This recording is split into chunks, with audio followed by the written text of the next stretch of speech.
Dina Ray is our guest of this hour, Exonation, www.dinaray.co. Dina, with all the people that we have on this planet, all the mouths we have to feed, the limited resources that we were talking about earlier, is it possible that these companies are trying their best to feed a hungry world and there's no major conspiracy involved except trying to feed the hungry?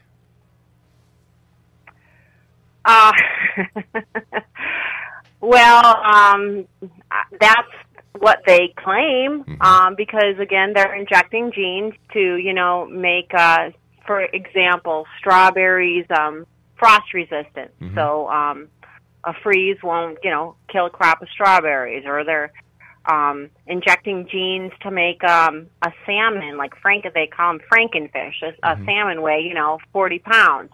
So that obviously will feed a lot more people. And they're injecting genes for just about everything. And a lot of the genes that they're putting inside of these seeds are called Roundup Ready.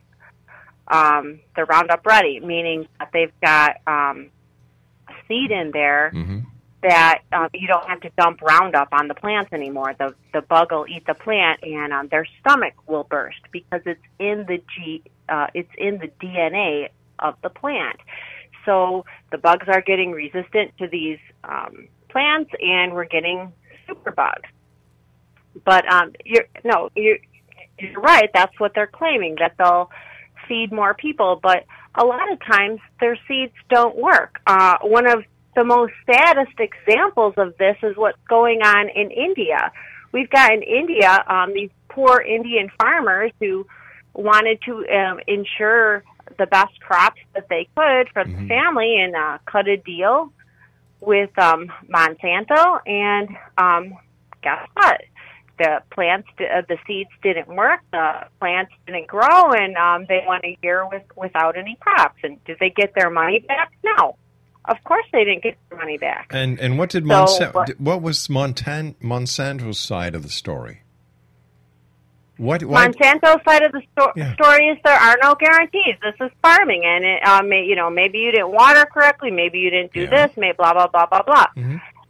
They're like, too bad, so sad. That's life. This is what you bought. This is our product. But the same thing would have happened to a farmer in the United States as well, or in Canada, or in Argentina. So absolutely. So what's the problem? What's the problem is these Indian farmers started financing for more seeds in hopes that they'd finally get the crop to pay off the farm, and they'll finally make some money, and it never happened. As a result, as of today, over the last 8 years, as of today, we've got 250,000 Indian farmers who killed themselves over this. And this is Monsanto's fault, right? Come on. How many times your crop's going to fail before they're going to say, here, these seeds are on us? That's just good business. That's not, we're not, take morality aside. It's just good business. All right, Dina, I want to thank you so much for joining us. It's been a rather interesting hour, to say the least. I think the lady's got an axe to grind, Exonation. And unfortunately, we didn't have time to find out what that axe really is. I'll be back on the other side of this commercial break as the X-Zone continues from our broadcast center in Hamilton, Ontario, Canada. By the way, the facts and figures that Dina quoted about the number of Indians who committed suicide in India were not able to be verified or confirmed by any source. We also have farmers in Canada and the United States whose crop fail, and you know what? This truly is part of what happens when you're in farming. I'll be back on the other side of this break. Don't go away.